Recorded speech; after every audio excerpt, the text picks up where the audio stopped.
नमस्कार दोस्तों, माधव पहल एकेडमीज में दीपक सर सबके बीच में आज मैं आपको एक ऐसा टॉपिक बताऊंगा जो कि बहुत ही ज़्यादा इम्पॉर्टेंट है। अगर मैं आपको कहूं कि VVIMP इम्पॉर्टेंट है तो कोई अतिशयोक्ति नहीं होगी। इसका नाम है ग्रीन रिवॉल्यूशन या हरित क्रांति। हरित क्रांति का जो प्रभाव पड़ा उसके बारे में डिस्कशन करेंगे और कितनी हरित क्रांतियाँ हमने देखा उस सारे तथ्यों को, उस सारी चीज़ों को डिस्कस करेंगे। साथ ही साथ में देखेंगे कि इसके क्या प्रभाव पड़े, कैसा कैसा चेंजेस हुआ, सब चीज़ देखेंगे। लेकिन सबसे पहले मैं ये बताना चाहता हूँ कि जो हमारा ब्रांड एप्लीकेशन जिससे हम अफिलेटेड हैं, जिस कंपनी से जिससे हमारा ऑनलाइन एप्लीकेशन चलता है, उस एप्लीकेशन के द्वारा टॉप एजुकेटर का अवार्ड मुझे मिला है। हर साल मिलता है, लगातार 2 साल हो गए। पिछले साल मिला था, इस साल भी मिला है। बेस्ट मतलब स्टूडेंट चॉइस अवार्ड मिला है। आप इसको देखे भी होंगे ग्रुप में और कम्युनिटी पोस्ट में भी यूट्यूब में आप देखे होंगे। ठीक है, तो ये क्यों मिलता है? तो ये इसलिए मिलता है आपके क्वालिटी कंटेंट के कारण, जो स्टूडेंट्स को पसंद आता है तब ये अवार्ड आपको मिलता है। और ये खुशी की बात है कि बच्चों को ये चीज़ हमारा पसंद आता है। चलिए मुद्दे की बात करते हैं। ग्रीन रिवॉल्यूशन की जब बात आती है तो मैं आपको ध्यान से याद रखना कि जितने भी हरित क्रांति के प्रकार हैं उसको बताऊंगा।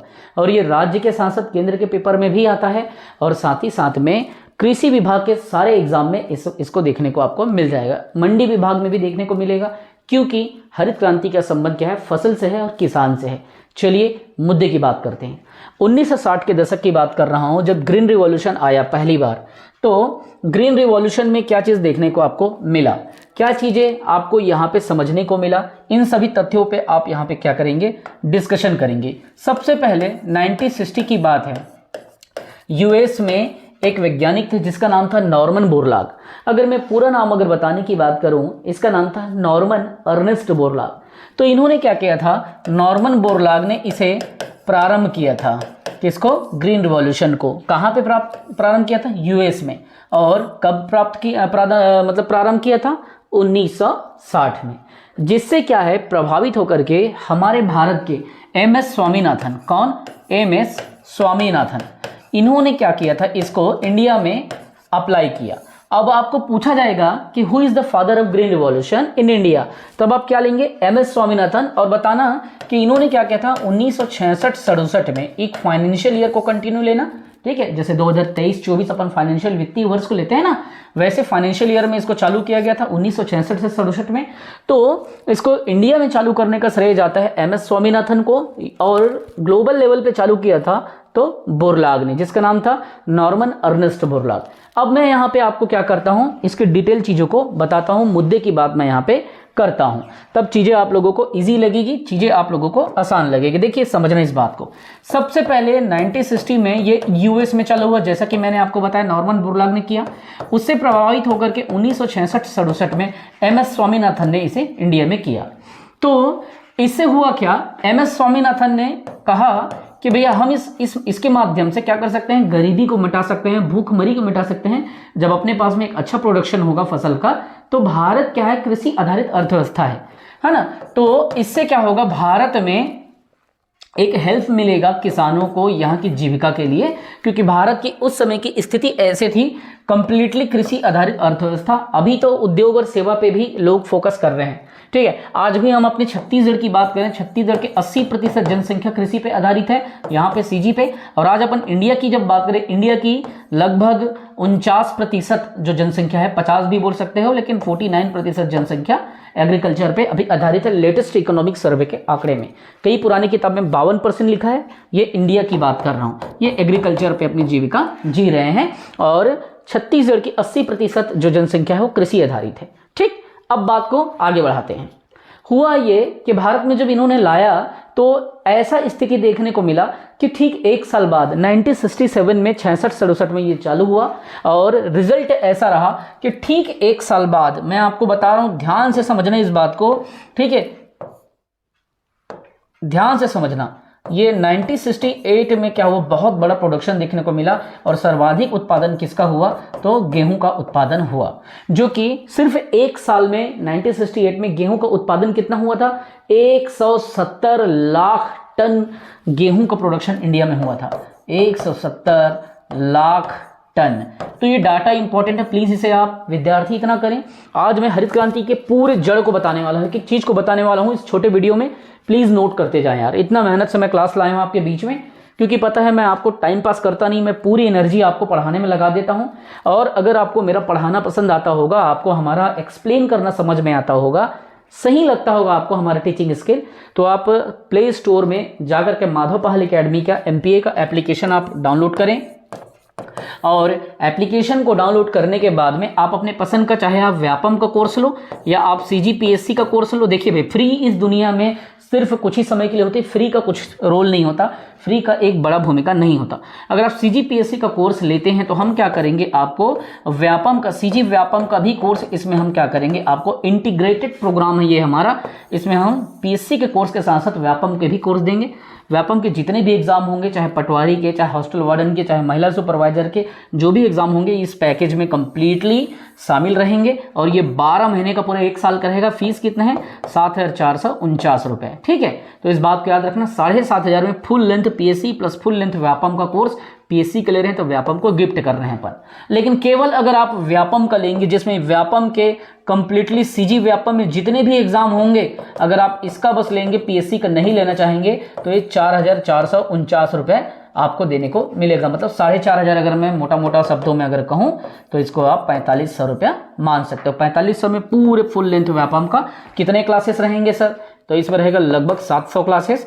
ये भी लगभग 750 क्लासेस के आसपास होंगे। मतलब 750 आप मान के चलो, दोनों में 750 750। लेकिन कंटेंट अलग अलग हो जाएंगे, क्योंकि जब PSC प्लस व्यापम लोगे तो PSC के लेवल का कंटेंट पूरा डाल के दिया जाएगा। खाली व्यापम का लोगे तो व्यापम तो रहेगा और PSC के कंटेंट के लेवल के उसमें इंफॉर्मेशन नहीं रहेगा।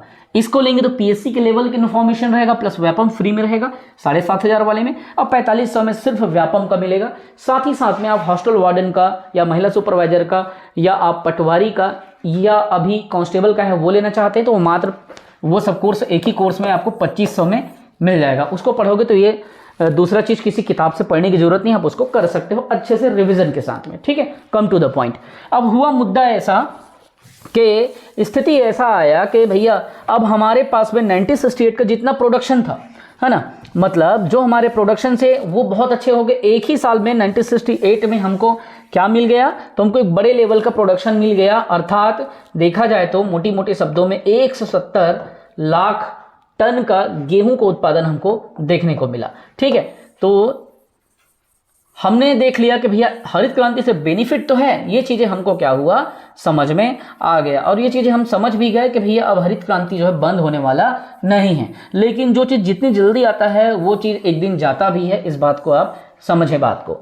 अब 1968 में गेहूं ने एक तरफा उत्पादन किया। ठीक है, फिर दूसरे शब्दों में फिर अपन बढ़ेंगे। जब दूसरे शब्दों में देखते हैं तो होता क्या है, यहां पे दूसरे में भाई कोई तो और दूसरा रहेगा जो हरित क्रांति से प्रभावित रहा होगा, तो वह धान। धान दूसरे स्थान पे रहा। ठीक, लेकिन गेहूं का सबसे ज्यादा देख लो प्रोडक्शन यहां पे देखने को मिल रहा है। अब आगे बढ़िए, आगे देखिए।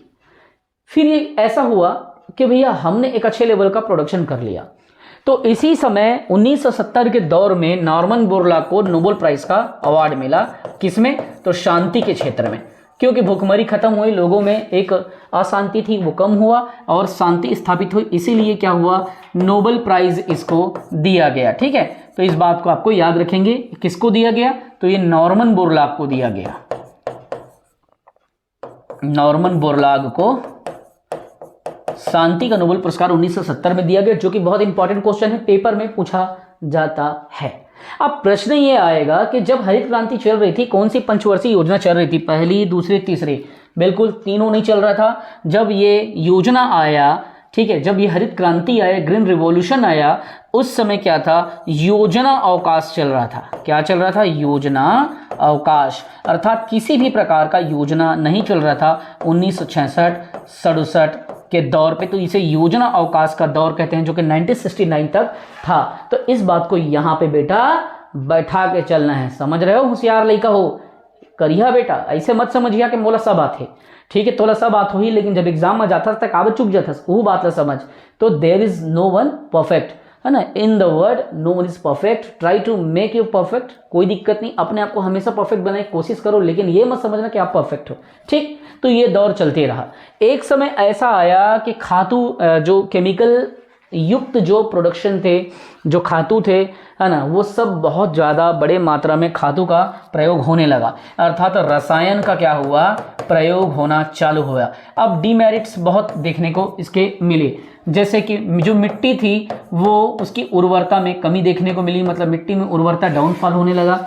दूसरा क्या हुआ, जो पानी थी खेत का वो दूषित होना चालू हो गया। साथ ही साथ में जो मिट्टी थी, ठीक है, वो धीरे धीरे अनउपजाऊ होना चालू हो गया, ठीक है, क्योंकि उसकी जो कैपेसिटी थी, इतना ज़्यादा केमिकल का यूज़ होना चालू हो गया, इतना ज़्यादा रसायन का, इतने ज़्यादा खेती में एक्स्ट्रा केमिकल का प्रयोग हो गया। तो उससे क्या हुआ, आसपास जो जीव जंतु हैं उसको भी मतलब प्रभावित हुआ, या जो जंतु हैं, जो जानवर हैं, जो उससे पानी उनी पी रहे हैं उस खेत का, उनको भी प्रभावित देखने को हमको मिला। तो ये सब चीज़ें, इससे क्या हुआ, एक नकारात्मक प्रयोग हुआ इस रसायन के प्रयोग से, जो कि हरित क्रांति से इंडिया में उपजा था। तो क्या किया जाए, फिर अब यहाँ पे दूसरा चरण आता है, ध्यान से समझना दूसरा चरण को, हरित क्रांति का ये सेकंड फेज मान सकते हो आप, या आप इसे दूसरा चरण भी कह सकते हैं, ध्यान में आपको रखना है। फिर एक दौर आता है जिसे आप लोग कहते हो 1991 का दौर, ठीक है। चलिए मुद्दे की बात को समझिए। अब होता क्या है, 1991 के दौर में एक नीति आती है जिसे एलपीजी की नीति कहते हैं। एल मतलब क्या होता है, तो लिबरलाइजेशन, पी मतलब क्या होता है, प्राइवेटाइजेशन, जी मतलब ग्लोबलाइजेशन, अर्थात ये एल मतलब लिबरलाइजेशन मतलब उदारीकरण की नीति, पी मतलब प्राइवेटाइजेशन अर्थात निजीकरण की नीति, जी मतलब ग्लोबलाइजेशन अर्थात वैश्वीकरण की नीति। अब इस समय क्या हुआ था, मनमोहन सिंह साहब जो थे वो क्या थे, फाइनेंस मिनिस्टर थे, और राव साहब का यहाँ पे क्या था, प्रधानमंत्री का कार्यकाल चल रहा था। तो इन्होंने क्या किया था, मनमोहन सिंह ने गरीबी और भूखमरी अर्थव्यवस्था में थोड़ा ढीलापन, ये सब चीज़ फिर हावी होने लगा इंडिया में, तो एलपीजी को लॉन्च किया और धीरे धीरे लोग यहाँ पे इन्वेस्ट करना चालू किए। धीरे धीरे लोग अब कृषि से ऊपर उठ के यहाँ पे उद्योग वगैरह लगाने में भी ध्यान देना चालू किए। लाइसेंस को लूज किया गया, लाइसेंस के नियम को शिथिल किया गया, सरल किया गया, धीरे धीरे अर्थव्यवस्था मजबूत हुई। तो इस समय दूसरा हरित क्रांति या सेकंड ग्रीन रिवॉल्यूशन को लाने का प्रयास किया गया, लेकिन सेकंड ग्रीन रिवॉल्यूशन यहाँ पे सफल नहीं हुआ। प्रयास तो किया लेकिन सफल नहीं हुआ। फिर ये कब सफल हुआ, तो सन 2006 में द्वितीय हरित क्रांति आया, और इस समय जब इसे द्वितीय हरित क्रांति को यहाँ पे लाया गया तो इसका श्रेय किसे जाता है, तो इसका श्रेय जाता है भारत के missile man doctor APJ Abdul Kalam को। किसको जाता है, जेपीजे अब्दुल कलाम साहब को। There is no anyone who can hate him, ठीक है, कोई ऐसा नहीं है, ये जीरो हेटर के साथ में इस इंडिया में इनका नाम लिया जाता है, और इसका दिल से अदब और दिल से इनको प्रणाम कि इनका जो योगदान है भारत में बहुत सारा है, उस पर भी नहीं जाऊंगा। बस ये जान लो कि दूसरा हरित क्रांति, अब सेकंड ग्रीन रिवॉल्यूशन क्या हुआ, स्टार्ट हुआ। अब सेकंड ग्रीन रिवॉल्यूशन जब स्टार्ट हो रहा है तो उसके जनक कौन है, यहाँ पे अब्दुल कलाम को द्वितीय हरित क्रांति का जनक कहा जाता है। क्यों जरूरत पड़ी, क्यों इसे लाया गया, अब देखिए, पूरे केमिकल का यूज हो गया था, जमीन की उर्वरता कमजोर हो गई थी, तरह तरह की बातें आई। तो इन्होंने क्या कहा, इस समय कहा कि जैविकी उर्वरक का और जैव कीटनाशक का प्रयोग करने का टाइम आ गया है। केमिकल युक्त, रसायन युक्त जो कीटनाशक थे उसको छोड़ो, और इन्होंने क्या कहा कि ऑर्गेनिक फर्टिलाइजर का यूज करो, ठीक है। तो इन्होंने किस पे बल दिया, तो भैया इन्होंने कहा कि ऑर्गेनिक फर्टिलाइजर पे यूज करो, अर्थात जैविकीय, जैसे कि जो कंपोस्ट अपन देखते हैं ना, गोबर से बनता है, सूखी लकड़ी से बनता है, सड़ी हुई लकड़ी से जो बनता है, इस टाइप के जो खाद बनते हैं जिस घर में आप होम कंपोस्ट बोलते हो, है ना। जैसे अभी छत्तीसगढ़ सरकार क्या कर रही है, गोबर से वर्मी कंपोस्ट बना रही है ना, गोबर को बेच रही है। आप गोबर को क्या करते हो, बेचते हो, फिर 2 रुपये में बेचने के बाद वर्मी कंपोस्ट 10 रुपये में लेते हो। फिर अभी गौमूत्र का भी गवर्नमेंट क्या करे, खरीदी कर रही है।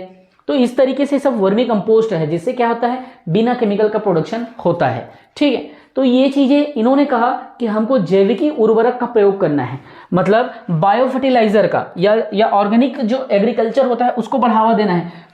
तो जैविकी खेती को यहाँ पे बढ़ाया दिया गया, या ऑर्गेनिक फर्टिलाइजर को यहाँ पे बढ़ावा दिया गया, ऑर्गेनिक खादों को बढ़ावा दिया गया जो खेत को नुकसान ना करे। इसीलिए हरित क्रांति के पहली कमियों को दूर करके हरित क्रांति की इस दूसरी कमी में जैविकीय उत्पाद पे बल मिला, ठीक है। तो यहाँ पे क्या हुआ, इसको कहा कि ये जो है सभी फसल पे लागू होगा और कृषि के सभी उत्पादों पे लागू होगा। तो इन्होंने यहाँ पे ऑर्गेनिक मतलब फर्टिलाइजर पे बल दिया। ठीक है, ऑर्गेनिक फर्टिलाइज़र पे, और जो एग्रीकल्चर से जितने भी फसल हैं सभी फसल वहाँ पे इसको अप्लाई कर दिया। तो उस समय धीरे धीरे स्थिति सुधरने लगा। और याद रखेंगे इसको क्या कहा जाता है, तो इसे कहा जाता है, ये क्या था, एक नाम दिया गया। इस क्रांति को जब दूसरी बार लॉन्च किया गया तो इसे सदाबहार क्रांति कहा गया। क्या कहा गया? हरित क्रांति को सदाबहार क्रांति कहा गया। तो डियर स्टूडेंट, अगर आपको मेरा पढ़ाना पसंद आया, अगर आपको मेरी टीचिंग स्किल समझ आई, याद रखेंगे बच्चों, कुछ भी एग्रीकल्चर से आए चाहे ना आए, अगर आप हरित क्रांति को अच्छे से डील करते हैं, यकीन मानिए यहाँ पे मैंने दोनों क्रांति को बताया, पूरे एक एक तथ्य को डील किया, तो ये चीज़ बहुत ज़्यादा इसका प्रभाव आपको देखने को मिलेगा। ठीक है, सबसे ज़्यादा हरित क्रांति से प्रभावित जिस फसल पे देखने को मिला वो पहला फसल क्या था? वो गेहूं था। गेहूं में बहुत ज़्यादा इफेक्ट इसको देखने को मिले थे, है ना। 170 लाख टन का प्रोडक्शन हुआ और पंजाब में बहुत ज़्यादा एक बड़े रूप में गेहूं का उत्पादन होना चालू हो गया। पंजाब, उत्तर प्रदेश, ये सब एरिया में इफेक्ट इसका पड़ा। तो जितना मैंने समझाया, जितना मैंने पढ़ाया, आई होप कि वो आप लोगों को पसंद आया हो, और पसंद आया होगा तो कमेंट करके अपनी उपस्थिति जरूर बताएं कि हरित क्रांति में जो हमारे किसान भाई लोग जो उत्पादन कर रहे हैं उससे क्या क्या क्वेश्चन पूछा जा सकता है, किस पे ज़्यादा इस हरित क्रांति का प्रभाव पड़ा, आप कमेंट करके बताएं। सर्वाधिक प्रभाव किस फसल पर पड़ा हरित क्रांति का, और दूसरा फसल किसने लाया, ये दोनों का क्वेश्चन आप अगर वीडियो देखे हो, दोनों का आंसर आप दो कि दूसरा हरित क्रांति को लाने का श्रेय किसको जाता है, और पहले हरित क्रांति में जब स्वामीनाथन ने लाया था तो इसका प्रभाव किस फसल पे सर्वाधिक पड़ा। ठीक है, डिस्क्रिप्शन में तुरंत जाएं और वहां पे एप्लीकेशन को तुरंत डाउनलोड कर लें। अगर डाउनलोड नहीं करोगे तो आप ही चुकोगे। क्यों? क्योंकि कुछ फ्री कंटेंट भी उसमें दिए गए हैं। मैं ये नहीं कहता कि आप मुझसे ही कोर्स लो, मैं ये कहता हूँ आप जहाँ भी हो, जैसे भी, बस पढ़ते रहो, कहीं तो पढ़ो। पढ़ने का अपना एक अलग मजा है, क्योंकि मिडिल क्लास को आगे बढ़ाने में इससे बड़ा कोई दूसरा औजार मिडिल क्लास के पास नहीं है। सिर्फ एजुकेशन ही एक औजार है जिससे मिडिल क्लास कहाँ से कहाँ पहुँच सकता है।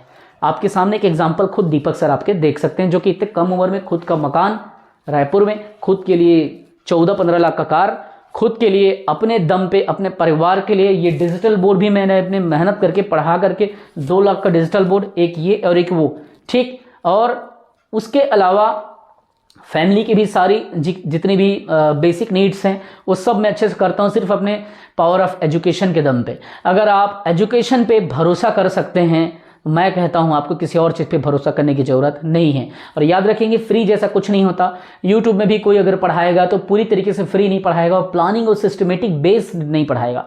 अगर आपको कुछ पैसे से पूरी तरीके से प्लानिंग एजुकेशन मिलती है तो मैं कहता हूं कि बाकी चीज़ों में खाना पीना, दारू, पार्टी, सट्टा, घूमना फिरना, ये सब को 1-2 साल छोड़ो, चुपचाप उस पैसों को स्टडी में, एजुकेशन में इन्वेस्ट करो और अपने सपनों को पूरा करो। मुझे पूरा भरोसा है, अगर आपने जितने हमारे क्लास हैं उसको अच्छे से डील किया, एक एक क्लास को रिवीजन किया, एक एक क्लास को पॉइंट टू पॉइंट आपने दिमाग में बैठा लिया, 100% आपका एग्जाम निकलेगा। मैं ये दावा नहीं कर रहा हूँ कि आप हिच का निकलेगा, क्योंकि कुछ लोग ऐसे हैं कोर्स लेते हैं लेकिन पढ़ते नहीं। लेकिन अभी तक मुझे गर्व होता है कि मेरे 200 से अधिक बच्चे, 204 के आसपास बच्चे मेरे सेलेक्ट हो चुके हैं, जो कि मेरे को एक प्राउड फील कराता है।